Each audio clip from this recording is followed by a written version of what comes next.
అందరికీ నమస్కారం అండి. ఈరోజు ఈ 112 మరియు మన ట్రాఫిక్ సేవలు ప్రజలకి చాలా అత్యవసరమైనవి, చాలా ఉపయోగకరమైనవి. ఎక్కువ మంది మనుషులకి, ప్రజలకి పోలీసులతోటి అనుసంధానించేవి ఈ రెండు సేవలు.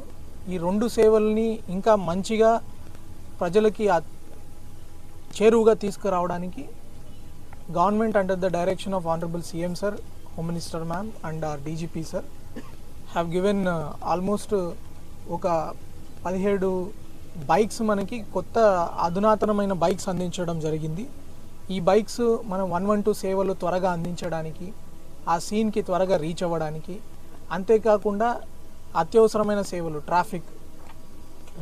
ట్రాఫిక్ రెగ్యులేషన్ కావచ్చు, ఏదైనా బందోబస్తు విఐపి సెక్యూరిటీ టైంలో కూడా ట్రాఫిక్ క్లియరెన్స్, రోడ్ ఓపెనింగ్ లానికి కూడా చాలా చక్కగా traffic lights with heavy sirens, police ప్రెజెన్స్ని ఇనుమడింప చేయడానికి ఈ వాహనాలు అత్యంత ఉపయోగకరంగా ఉంటాయి.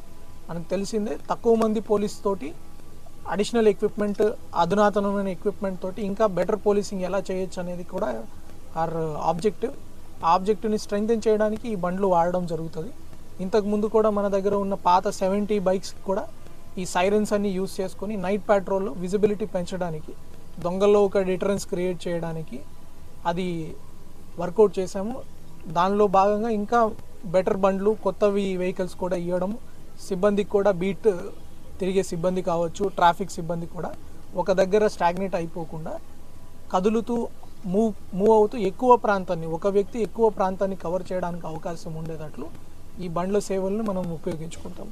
దీని ద్వారా మన ఏలూరు డిఎస్పీ గారు, ఈ ట్రాఫిక్ సిఏ గారు వీళ్ళు కూడా ప్రజలకి ఒక్క ఏలూరులోనే కాకుండా కైక్లూరు, తర్వాత నూజివీడు, తర్వాత important temple town Dwaraka, Tirumala, ఇంకా కొన్ని వేరేల్లో హైవే దగ్గర కూడా ఈ బండ్లని సేవలను మనం వాడుకుంటాము. దీని ద్వారా ప్రజలకి ఇంకా మంచి సేవలు అందించాలని పోలీసు వ్యవస్థ ప్రయత్నిస్తుంది.